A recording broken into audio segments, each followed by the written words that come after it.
Hello, everyone. I'm David Eby, BC's Attorney General and Minister responsible for housing. Thanks for inviting me to speak today at your annual general meeting. I wish I was there with you. Although I can't be there with you in person, I am joining you virtually from the legislature in Victoria on the traditional territory of the Lekwungen peoples and the Songhees and Esquimalt nations. It's great to have the chance to connect with you, the people who are doing the work on the ground to provide much needed affordable housing. It's a privilege to take up this important work that the John Howard North Island Society has dedicated itself to. COVID-19 obviously continues to have a profound effect on all of us, and I know the nonprofit housing sector has faced a lot of challenges. And for that, I want to extend my appreciation for the patience and flexibility that you and your staff have had during this really difficult time. It's no secret that we're amid a housing crisis built from years of government inaction. It's left people on Vancouver Island and across BC, even those with middle incomes, unable to find an affordable home to rent or buy. In response, our government has created a visionary provincial housing plan that's backed by the largest investment in housing in BC's history, $7 billion over a decade. Working with partners like you, we're making progress as we work towards our goal of delivering 114,000 homes over 10 years. For example, in just over 3 years, we have more than 30,000 new affordable homes completed or underway in more than 100 communities throughout BC.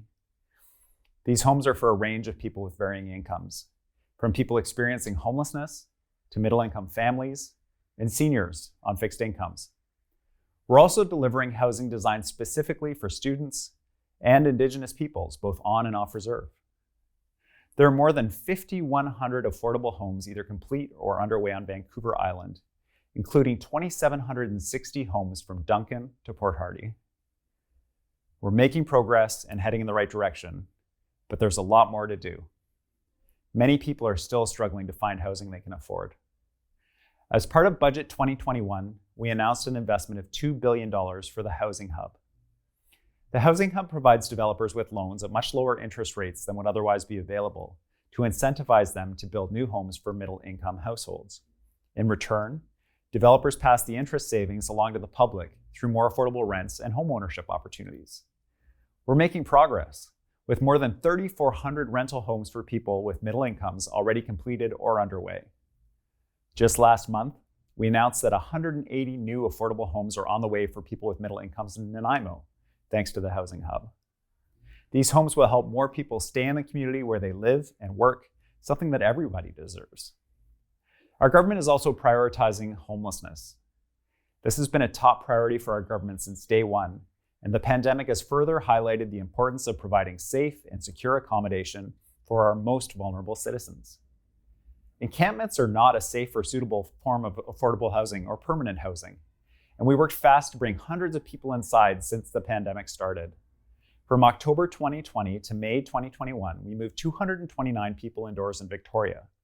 In Vancouver, BC Housing moved nearly 300 people sheltering in Strathcona Park inside. These are people who now have a warm and safe place to call home. We're also working across government to ensure that people have the right level of health and social supports for their need level, whether it is financial difficulties or more complex addictions or mental health issues. Since forming government, nearly 3,200 British Columbians have had their lives changed for the better by moving into new supportive housing that is opened in over 30 communities in our province. We've seen great success here on the island, with recent openings in Campbell River, Nanaimo, and Courtenay. For example, the new supportive housing building in Campbell River, Quoxum Place, has had a positive and significant impact on both its residents and the community. In particular, we've heard from women living there who finally feel safe after sleeping outdoors for several years. And after some initial concerns, the Campbell River community has embraced its new neighbors in a positive way. Local elementary school students wrote cards to welcome the new residents, and 300 high school students signed a welcome poster now hanging in Quoxum Place's front lobby. Another 2,300 supportive homes are underway, including new developments in Duncan and North Cowichan. When people are housed, they can access things like healthcare and skills training to help rebuild their lives. Some of our community's most vulnerable people, those with the most complex health, mental health, and substance use challenges, need a level of support that goes beyond what the current model of supportive housing can provide.